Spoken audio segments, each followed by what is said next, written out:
my time. I paid for my crime.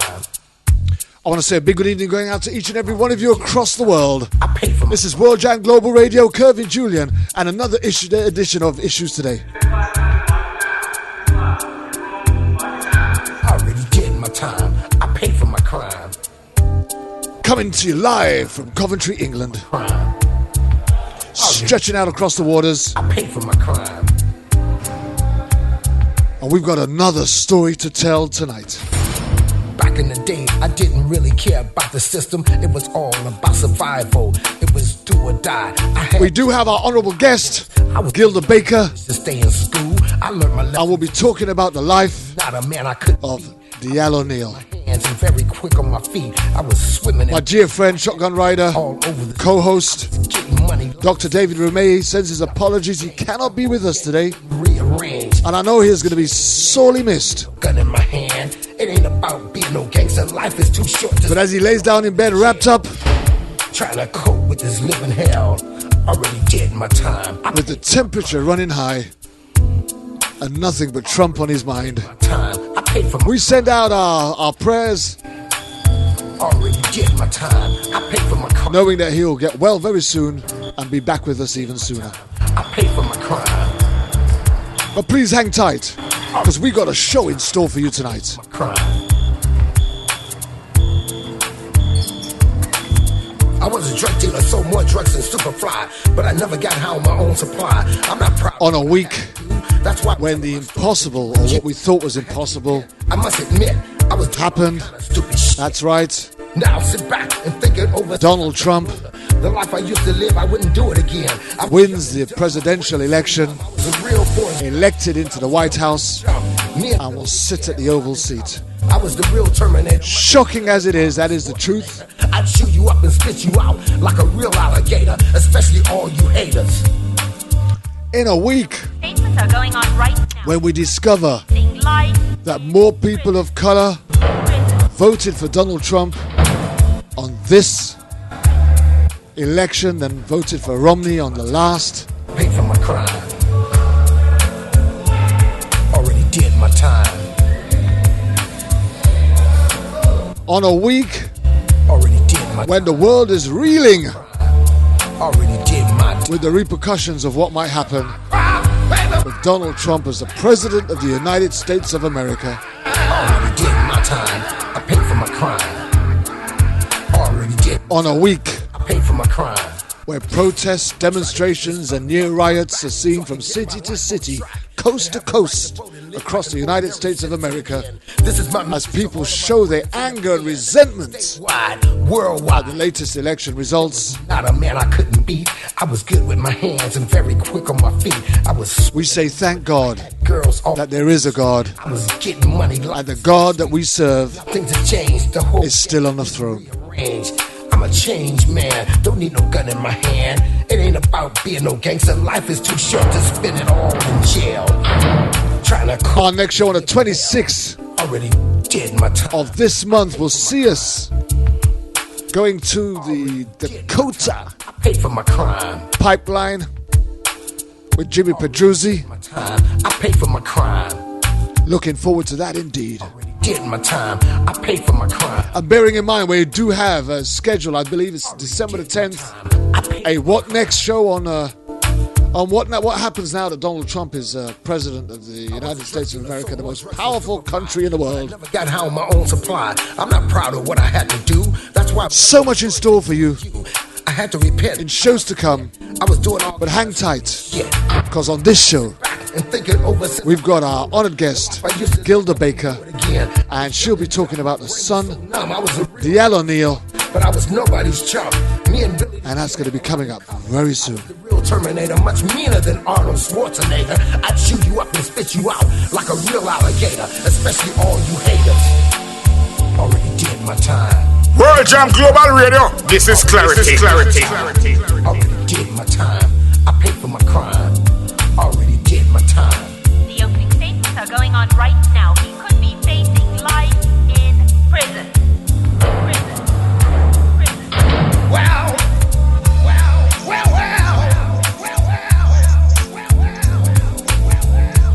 Trying to cope with this living hell.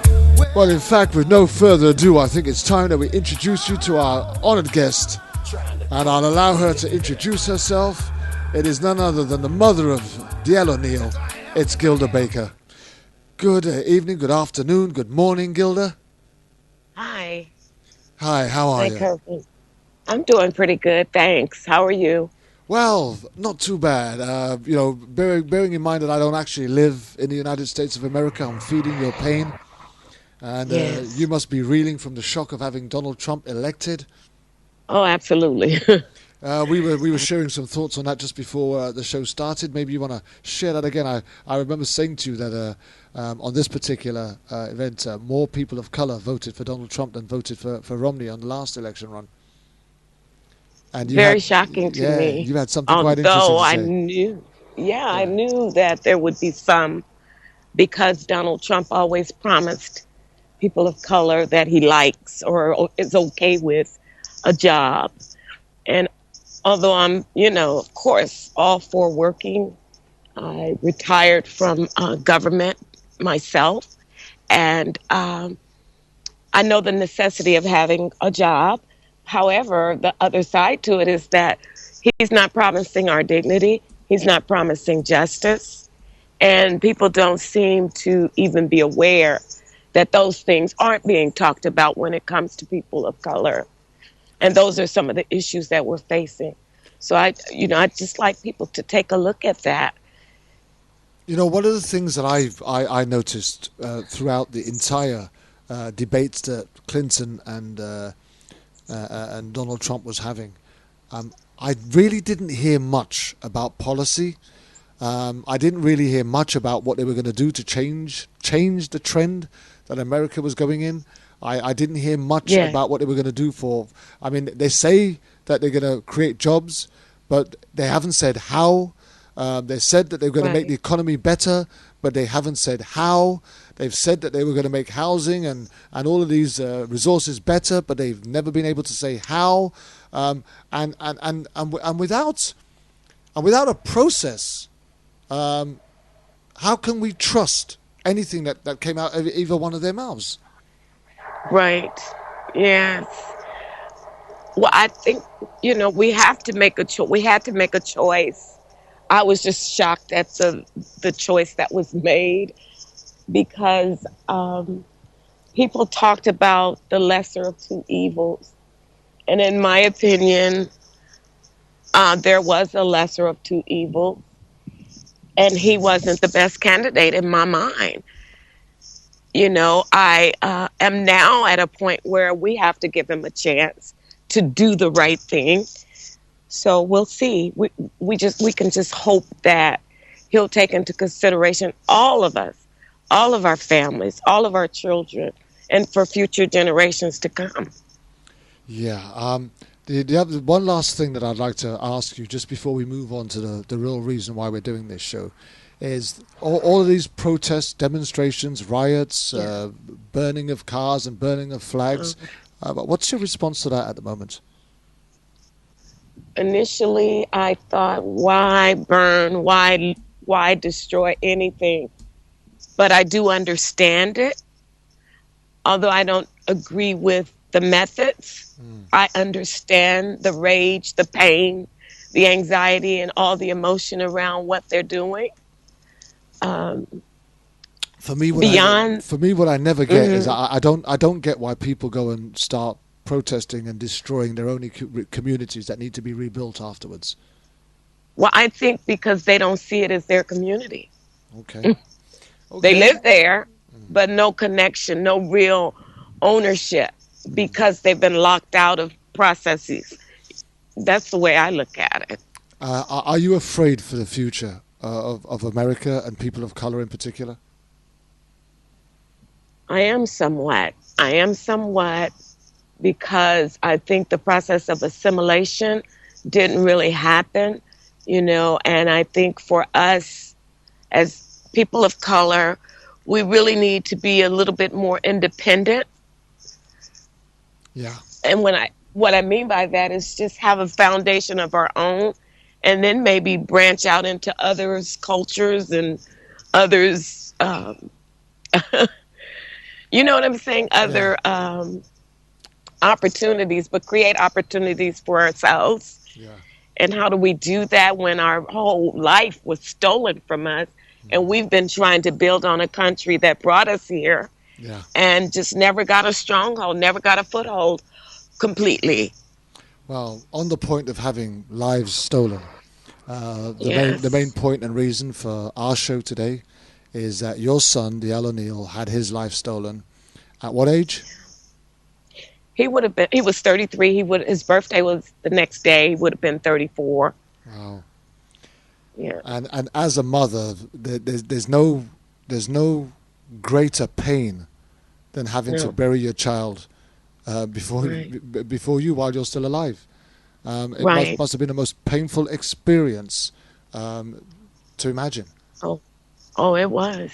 And still is. It's still First of there. all, tell me about that day. Tell me about the day that you laid Diallo to rest. What was that day like for you? The day we laid him to The rest. day you laid him to rest, not the day he died. We're going to go back there. I'm going to do this slightly Yes. differently. I want to find out. I'm looking at the heart of the mother. So, what kind of a day Uh, was it for you? That day from just. I want you to explain that to the audience because I don't think many people understand what it's like. We were talking before the show started how some people think, oh well, Dial O'Neill's just another one killed by cops, right. and they don't individualize. But Right. I want to individualize this. What sort of a day, the day that you laid Diallo to rest, what sort of a day was it like for you? It was. I still feel that numbness. It's unreal. It's unreal because he was such a significant part of our lives, and the reality just it's that day and still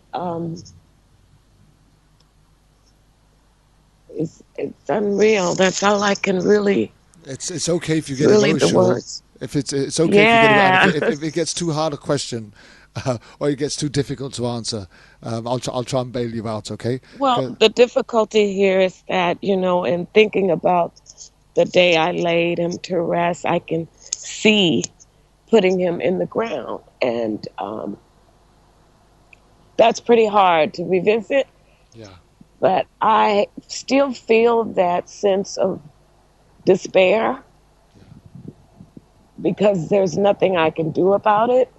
And although I've screamed in agony to help, for help, to help me understand what happened to my child, I still feel that numbness. I still feel that loss, and I don't know how to really put it into words for you.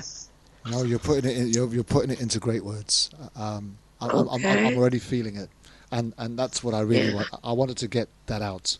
Yeah. I wanted to individualize. I'm sorry. I'm looking at a tree right now, and it's in the ground. The trunk is going into the ground, and it's a patch, and I just know that my son's in something like that. You know what I'm saying? Yeah, Yeah. So, okay. I get that, and Yeah. I'm gonna try and take you away from that for just a little minute because All I do right. understand how difficult that is becoming for you. But I just want to thank you for your openness. Again, I just want to thank you for coming on the show and being prepared to share this story with us today. And I do not Okay. apologize for trying to draw the emotion out in order for people Okay. to understand that this is real. Yes. This is not a statistic. This is real. Dial O'Neill, not only did he have a life, but he was part of the lives of others that are still left reeling from the impact of his loss. Right. So I wanted to get that out there because we don't often get that out. We're not able to get that out. And you're not able to get that out on a written interview in a magazine or a newspaper. You can't see that between the Yes. words, And I just wanted people to know that this was real. The hurt was real. The experience was real. and overcoming the impact is very real indeed, and doesn't just go away after he's laid to rest. It can stay with us No. for a long time afterwards, and some people will never get over it, especially when there are so many questions unanswered. Now, let's talk about Diallo. We said that you said that Diallo was 33 Yes. when he passed, but what was Diallo like as a child? Tell me what tell me what your son was like. You know, the pictures I have of him are on a bicycle mostly because he loved riding, you know, bicycles onto Harleys and Falcons, and just loved transportation. I guess Okay. that's the way to look at it. So, as a child, he was very outgoing, um, always very hands-on with everything. He was always pretty helpful when you needed um, the grass raked or the trash taken out. He didn't argue about that. He was a very opinionated person, but he was kind. He was spirited in terms of his opinions, but he was very, very kind, a kind-hearted person, You know, even as a kid. one of the things that's very evident from the pictures that I've seen, he was a very handsome young man as well, Yes. which tells me that he must have, had a good hand with the ladies as well. Well, he wasn't that outgoing. He had girlfriends, but he settled in with his fiance, and they were together actually 14 years and had 2 children together. And so he wasn't all over the place in terms of relationships. He was pretty grounded in his belief that family and, respect was very important. So he knew that he needed to find someone. Well, that was his nature, to find someone that he could love, and he loved her, and he loved his children. And it's not many young men that you can say in this day and age that at the age of 33 have spent 14 years with one individual. Right. So Yeah. we're beginning to build a picture. So from an early age, so this good looks that he had, didn't he? He didn't just develop them later on in life. I take it he was a very good looking boy from the time he was getting up, from the time he was growing up. Yes. Yes. Was he a popular lad at school? He was popular, and he was kind of like a practical joker sometimes. So he kept people smiling, but he was a balanced person. I don't know if you believe in horoscope, but he was a Libra. So he saw both sides of the coin. He saw both sides of an issue, and he tried to bridge any differences between people. So that was his personality more than anything, that he tried to help people get along. And I miss that so much about him, especially when things come up and you need that other opinion. He's no longer here to offer it. And he was so good at that. Very smart too. He was, he took charge of a situation, in terms of trying to get the answers, get the solution, figure out what's going on. That's the type of person he was. Did he have any brothers or sisters, Gilda? One brother, Okay, older or younger? my younger son. Okay. And was he a proper big brother to his little brother? I'm sorry, say that again, Kervin. Was he a proper big brother to his little brother? Oh, absolutely. I'm beginning to get a picture. Absolutely. I'm beginning to get a picture of a well-grounded, whether he's Yes. opinionated or not, but well-grounded, groomed, disciplined, and family-orientated young Yes. man. And, Yes. so as he moved on into his teens, was he sports-minded? Was he athletic? He loved sports. Had a son in football. How kids want to reject the idea of being as disciplined as he was, or as their parents are. But he was adamant about his children being at- pursuing education, pursuing activity, and he was involved in that process. He was there for them. The teachers at their schools loved Diallo because he was the type of parent that they could call on to help them solve any issues, not only with his own children, which were very almost none, but other children as well, and talk to other parents about like in the PTA meetings. So yeah, he was the type of brother who he was a big brother. He was a big brother, and my younger son knew that he could go to his big brother about anything that he couldn't possibly come to me for, or couldn't, catch up with his dad for. So Diallo was that type of person. Okay. As he grew up in that, and bearing in mind everything that you said, did Diallo have run-ins or trouble with the law? Did he have convictions for? Did he get involved in any trouble? Yeah, he did. He did. He was arrested for possession of a narcotic. Okay. That was many years before this all happened. His life had changed, and he had had recently opened a business at the time of his death called Golden State Mobile Motors. And what that afforded was for him to be licensed to purchase vehicles and resell them. Okay. And that was his passion anyway, because he loved buying cars, used cars, having them fixed up and reselling them. But often he kept them, like the motorcycle and the Falcon. And there were other vehicles that I noticed that he favored. The old school vehicles, actually, were the ones he favored most. Yeah. You don't get much better than a Harley Davidson, right? I don't like them, of course. Yeah. Yeah. Now,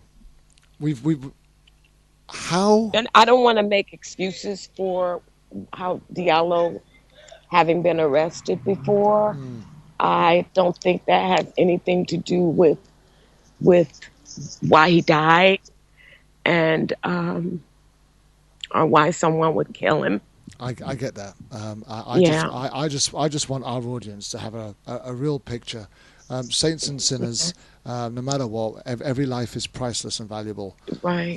Yes. And we're not painting him out to be a saint, but at the end of the day, there's nothing that says that he was a thug or somebody that was on their radar, that they needed to be they needed to be. And I was doing that deliberately because that's why I wanted to paint that picture. I just want us to get a true understanding of the type of man that Diallo Neal was. And now, let me just say too that, Kervin, I'm sorry, but that was during the time that of his arrest, that there was a big scandal around the writers harassing and planning things. I'm not saying that's what happened, but I'm saying it was a problematic community at that time. So I'll just say that, not to make any excuses at all. I get that, and that still doesn't justify anything that happened afterwards. No, not at all. And that's where I was trying to get to, just trying to paint that picture. So now, what I would like you to do for me is take us through, without anything that you found out later, just take us through the night as you knew it, as you know it to have happened from the beginning. I mean, he was obviously out on a motorbike, but just take us through that day as best as you can remember it, and with as much detail as you can. The story is now yours to tell. Well, it was, as I said, it was the day before Diallo's birthday, October 10th, 2005. And he was actually leaving my home. He had come there to visit me for a moment and about to take a motorcycle ride with a friend of his who was also riding his own Harley. And I looked out my door and saw them getting on the motorcycles. I didn't actually see them pull away, but of course they pulled away. And I went on back in my house and continued whatever I was doing, and got a phone call from the hospital. Okay. When you got that phone Yeah. call, did you did they identify? Did they immediately let you know it was Diallo? Did you know it was Diallo? They told me my son had been brought in trauma.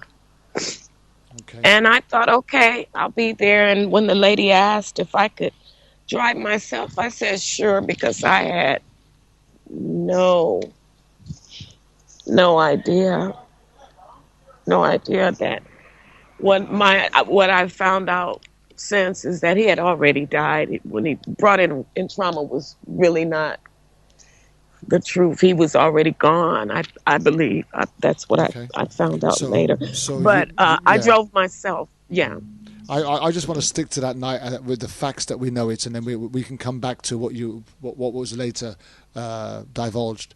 But as far as you was aware, your son was alive, and he was on the way to the hospital because your son had been brought in with the right. trauma, right?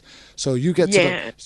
the hospital, obviously all panicked and rushed and anxious.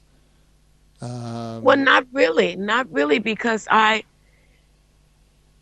even though the word trauma, it just never dawned on me how serious. I think the word trauma is used very loosely. it can be. Did you go on your own? It can.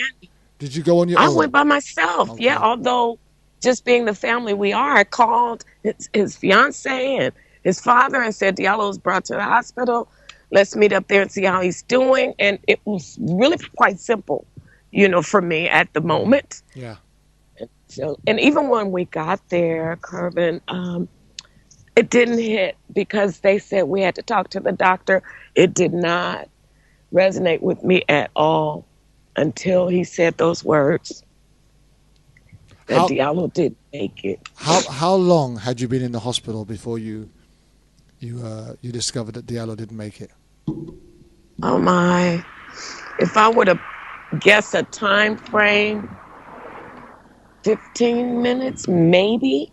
Okay. Might have been a little longer, a little less, but not long at all. But and in that time, not for 1 minute did you think that it was going to be a fatality. You was just waiting. No, I was just waiting because when the doctor came in, he started to talk, and I just jumped up and said, "I just want to know how he's doing."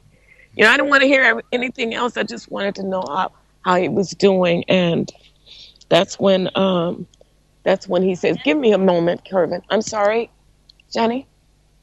It's okay.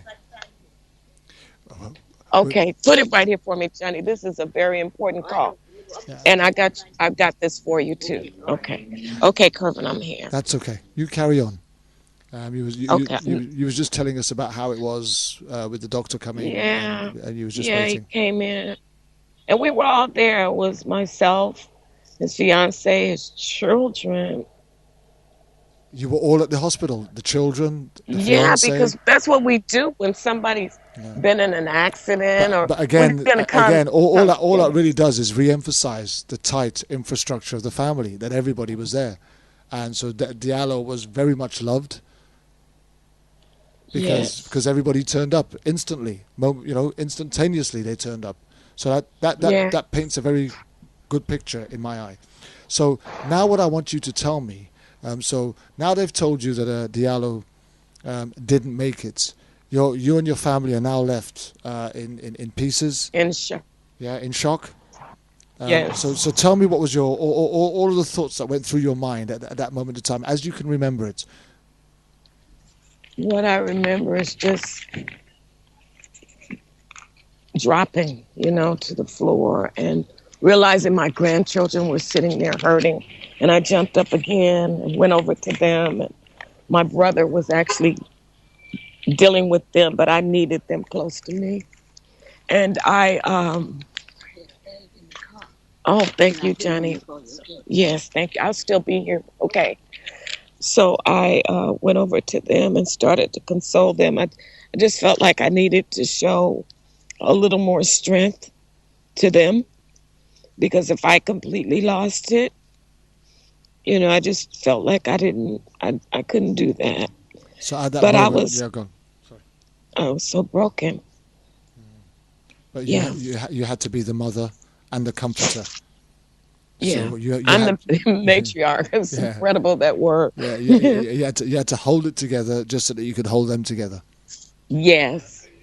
Now, And that's still the case. I bet it is. Yeah. Mamas, Yeah. mamas never stop being mamas, you know, Right. and that's the truth.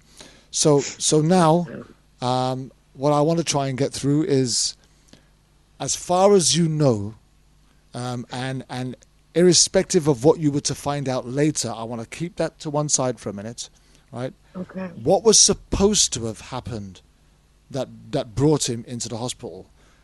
What was the events that were supposed to have taken place? Nobody talked to us about that. Right. They just said he had been in an accident. And we immediately thought, well, where's his friend? And that's, I believe, when they got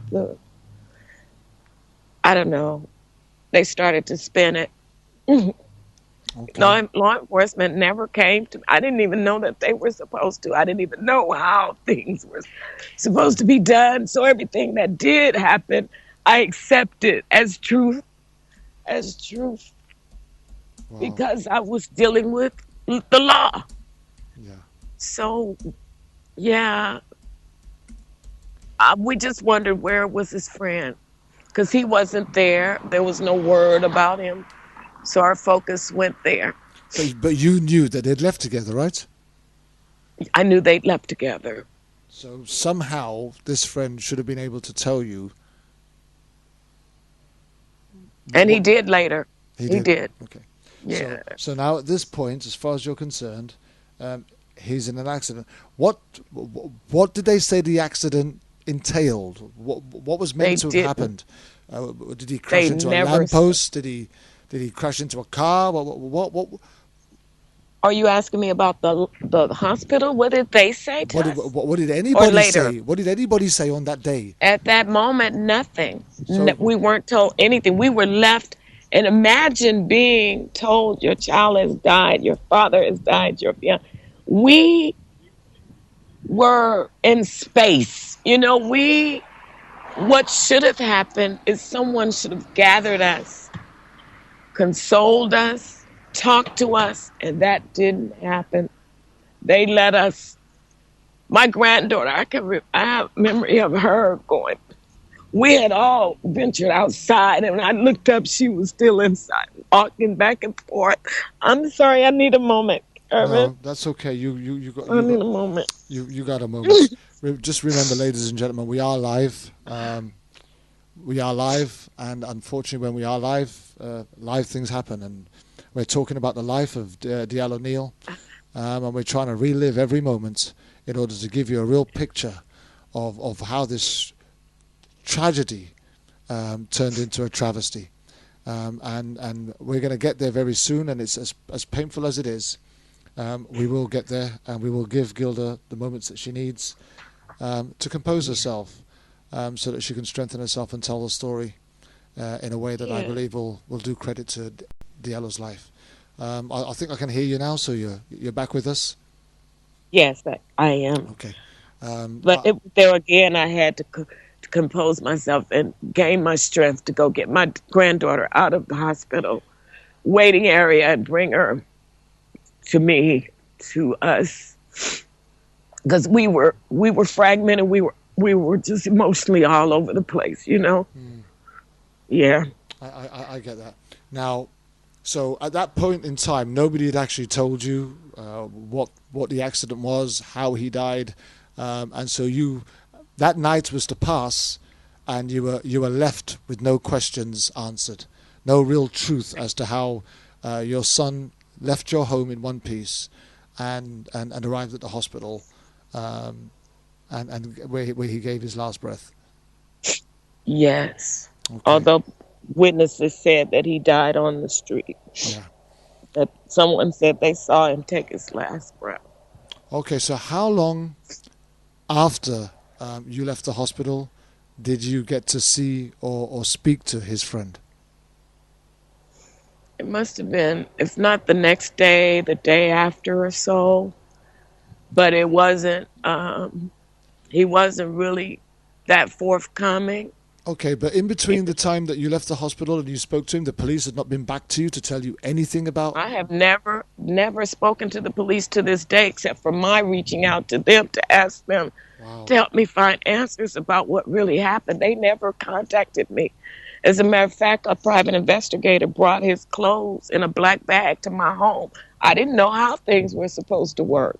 I just accepted everything was happening the way it was, although I was so confused. It just put me in I can't even describe the confusion. It was just, I was no longer myself, in terms of, I'm a type of person who really tries to kind of like Diallo, figure things out. And I was rendered incapable by what happened.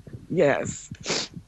Because I depended on the truth coming from the authorities. Talking about Which is what we're supposed to be able to do. talking about the authorities, your family seems to be well grounded. You seem to be a well disciplined family. So I should imagine up until that time, you'd be very similar to my mother, where your respect was for the law and authority, and you felt that they did a grand job, even though you heard, things that were contrary to that. But your experience and knowledge of the law was straight and forthright. Yeah. Absolutely. Because I thought, whatever they said was happening. Yeah. Yeah. So to you, law or law enforcement was something that you trusted. Yeah, they were. Okay. So now you've spoken to Diallo's friend. Did he give you any insight as to how Diallo could have met the accident? Yes. What did he tell you? Well, he told us that they both were on the freeway, and a highway patrol motorcycle officer was behind them. So they exited, and when they got to the first corner, they split. That he went one way and Diallo went another, and that the highway patrol officer followed Diallo. Okay. Is there any reason why they chose to split? Somebody else asked me that, and I said, I don't know. Maybe that's what guys do. I have no idea why. There was speculation told to me that possibly Daryl is his name, didn't have a license, or I would be guessing. He never told me why. Okay. He said that they. So they split, and the officer pursued Diallo. Yes. Okay. And as painful as it sounds, even though no other information was forthcoming, for 5 years you were left to believe that your son died in an accident. Yes, because I went to California Highway Patrol to ask them, and they acted as though they didn't know what I was talking about. So again, I believed them. Okay. Because it didn't make sense that they'd done it. It didn't. And then they said they didn't, that they weren't there, that all of their officers were accounted for. And I called OPD because I found out later they were actually the ones who were supposed to conduct the investigation, because my son died on a city street.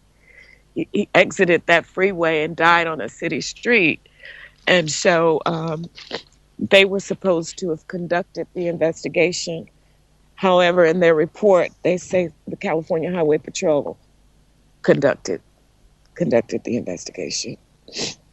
And I didn't find out until years later that they weren't supposed to, that they broke protocol in doing that. And why did they do it if they weren't involved? Why did they even have their hands on it at all? And we know why now. Okay, so what was the findings of that investigation? There was none, really, except to say that Diallo had crashed. But what they didn't know, that his motorcycle had been filmed after the crash, and it was intact, that his body had actually been thrown from the motorcycle into a concrete bus stop bench. but they spent it as though he crashed his motorcycle, which is completely false. Okay. Completely false. So that's the version that they wanted everybody to believe, and that's what he was Yes. left believing Yes. for 5 years. For 5 years. At what point did you realize that the reality was far removed Yes. from the fantasy version that you'd been delivered for 5 years? What was the turning point?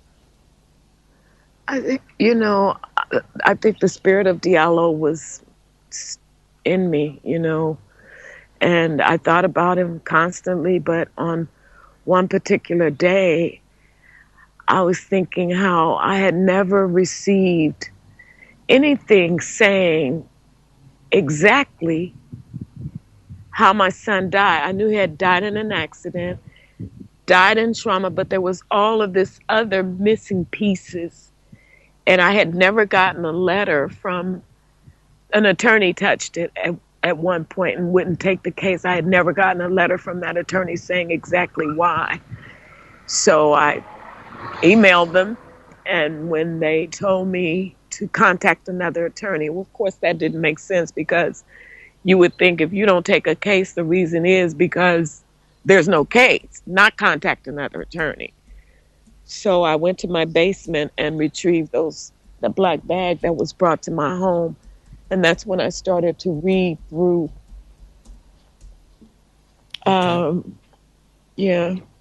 documents that were in there, which was a coroner's report. No mother should ever have to do that. But coroner's report, the police report did not make any sense at all. The thorough review of it, because initially there was no way I could read through a police report. Okay. But the police report still didn't have clarity. It's a cover-up in massive proportions. So, with that in mind now that you've got a different picture as to the outcome of this accident, what did you do next? How did you pursue this? I started writing. And mind you, even when I started to read, I still didn't get a picture of who. In the report it says law enforcement weren't involved, but what pointed to them is the fact that they conducted the investigation, CHP. There's no way they should have done that with no involvement. Do you understand that? Yeah. They weren't even supposed to touch it if they weren't involved. But I started to write to all levels of government, from the Department of Justice to Internal Affairs, to the Oakland Police Department, to the California Highway Patrol headquarters office, to the Citizens Police Report. I wrote everybody asking for help in finding out what happened to my son. And everybody spent me back to OPD, saying it was their responsibility. That's when I found out CHP should never have conducted the investigation, that they broke protocol. I didn't find that out, because that's not something an everyday person would know. And I think that's what they do. They exploit the ignorance. And ignorance is not, meant to be rude. It's that we're all ignorant to something. And they know that. So I wrote to everybody and still haven't gotten answers to this day, even though I've got email communications and letters saying I'm going to be helped. But they ignored me because I guess they thought I would go away. Have you got any factual evidence to support a different outcome to the report that the CHP have handed in at all? Yeah, I have the copies of the pictures of my son's motorcycle showing that he was not in a crash. And trying to think I wrote to the fire department and the first responders, and excuse me, I'm getting over a little cold, excuse me. That's okay. Their narrative is so different than CHP's. So what was he meant to? Escape. What was he meant to have crashed his bike into, according to them? Well, I didn't know that and didn't even know to ask what. But I don't think in everything I read, it even said, it just said crashed his motorcycle. I don't Okay. remember it saying verbatim what it was he crashed into. But what I know for sure that that motorcycle did not crash. His body was thrown from the motorcycle. And how do you guys think that his body got thrown? How did? Someone hit the rear of his motorcycle. Wow. Yes. And that's what the private investigator wrote So based on his view, you know, him going and taking pictures and looking at the motorcycle. because now what you've got is you've got the motorcycle in the middle of the road, totally undamaged, and Right. how? And as a matter of fact, it went 100 yards, and that's in the, I think, fire department or one of the responders report is that the motorcycle slid 100 miles away, and that police picked it up Okay. and sat it upright, which they're not supposed to do either. They're And supposed to leave evidence. that's right. It's supposed to be untouched until the Un- the crime scene come and take their photographs and do their bits and pieces. And how And far away? because it's Yeah. coming up in my mind, I wrote and found out that the levels of investigation that is supposed to happen in a fatality, they did nothing even similar. They were supposed to conduct a third level investigation at least, maybe four, but they did an on-scene investigation and shut it down. Wow. Basically, Yeah. just try to close shop and make it go away. Yes. Yes. And have you had a real struggle, a real battle, trying to get somebody to reopen this case, this file, or look into the evidence? I have, however, I have communication saying I'm working on your case from the OPD, and that was in 2011, and as recent as 2013, I have communication between myself and the district attorney, and they are saying they're working with me, but they've ignored me since. You know, this is an absolute real struggle for It anybody is. who's listening to comprehend Oh, how it can be so conflicting, so contrary, and so disrespectful to the yes. family, who are left picking up the pieces and holding themselves together when basic answers are left unanswered. So, what next? What options do you have available to you? I have a couple of organizations working with me to use their leverage to find out why the authorities have dropped the ball in this case and ignored me and my family. Um, I still have all the documents where I communicated. I did everything I could to call attention. I even went to the DA and they told me I could not bring charges. I went to the grand jury to ask for their help. Grand jury process is also something that needs to be looked at because you don't even hear back from them. You know, I even tried to go online and figure out what happened in my particular case, but all of it's been so overwhelming because I've got a box of documents where I've communicated with all levels of government only to be ignored or told that they're going to help me, and then they dropped it. Did I answer your question? I kind of went off. Yes, you did. Very much Yes, so. but Very much so. Gilda, I cannot thank you enough. Well, you know, I know we said at the beginning we were going to do this for 2 hours, but I can't drag you out for 2 hours. I can see how painful Thank this you. is. So It's very. we are going to be stopping it in about 10 minutes. A full hour interview is going to be enough for me. I believe there's so much in here already for us to share. And Yes. we can't thank you enough for opening yourself Oh, up thank. to this and sharing this story with us. Can I just take you to one other area before we Yeah. go? How old are his children now? Um, his son is 24, and his daughter is 19. She's sharp. I think she lives for the approve. Well, not, but yeah, lives for the approval of her father. She's excelling 4.0 or better in school and college, and determined. Determined. And Uh, how have they grown up reacting to the loss of their father with the unanswered questions? this is what is so,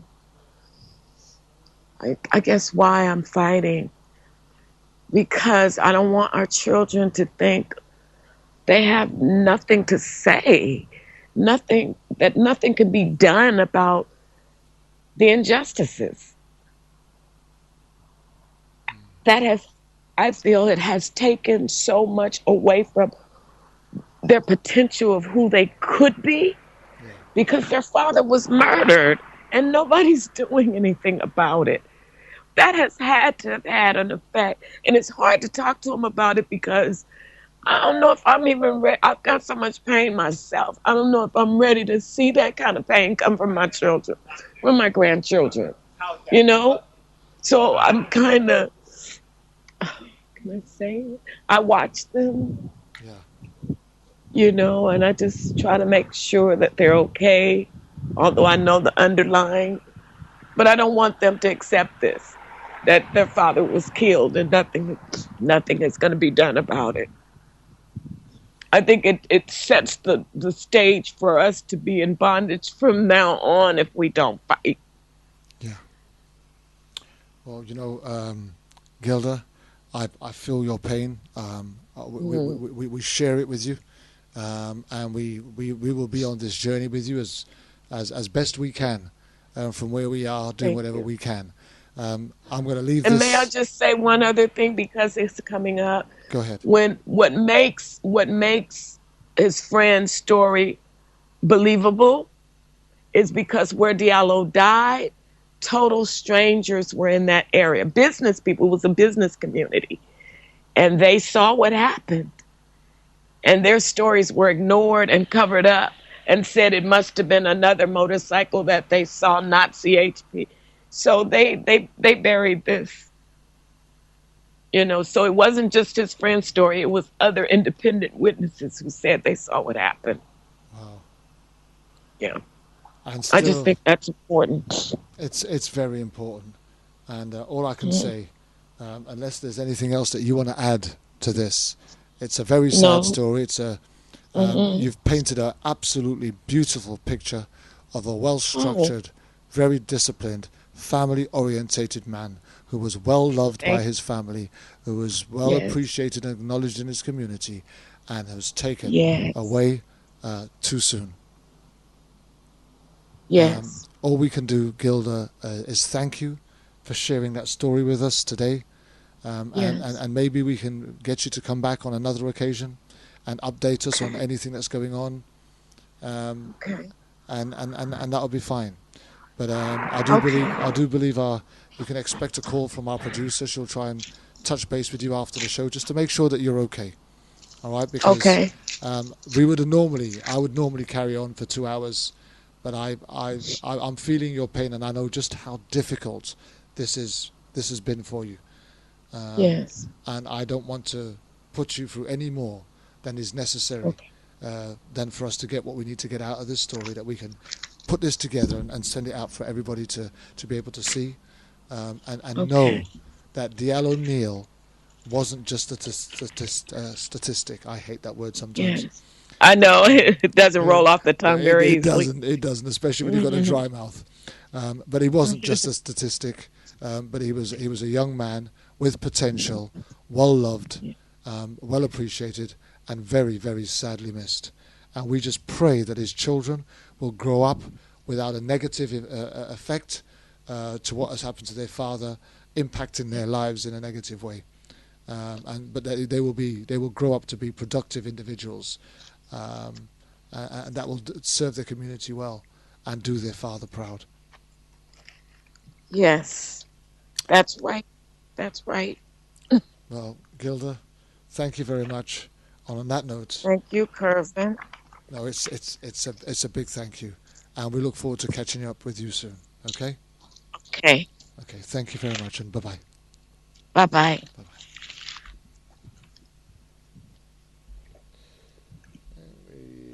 come to that part of the show where we... World Jam Global Radio. This is Clarity. This is Clarity.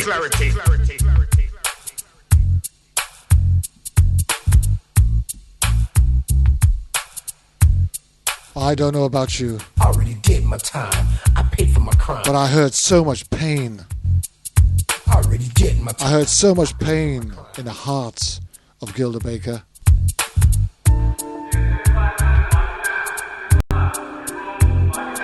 I already did my That I time. felt compelled to cut the interview short. I already did my time. I paid for my crime. But you heard it yourself. I already did my time. Dial O'Neill was no thug. Well loved. Well appreciated. Back in the day, I didn't really care about the system. It was all. And it's just a real shame that the family has got no peace, no justice, no answers, no result, Stay in school. I learned my no closure. There was not a man I couldn't. But we on Issues Today, we will fight to support them in any way we can. And we look forward to an update from Gilda Baker in the near future. I was getting money. Life was so sweet.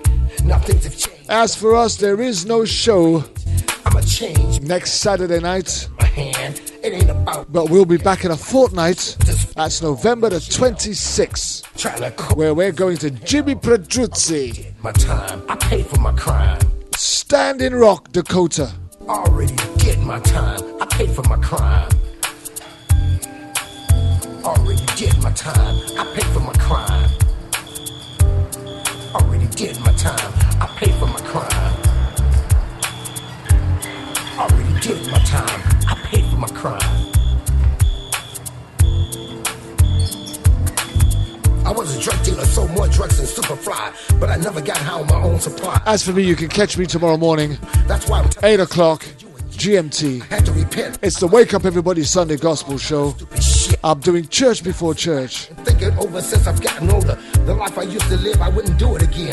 Alpha and Omega, Brain was so numb. the beginning, the end, But I the was first and the last. me and Billy. That's my God. I was the real Terminator, much meaner than Arnold Schwarzenegger. I'd chew you up and spit you out like a real alligator, especially all you haters. The opening statements are going on right now. He could be facing life in prison. Prison.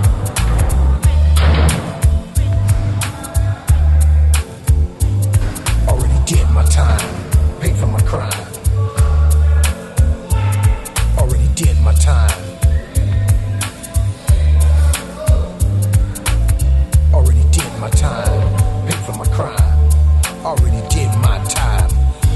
Pay for my crime, pay for my crime, pay for my crime, pay for my crime. Already did my time, I paid for my crime. Already did my time, I paid for my crime.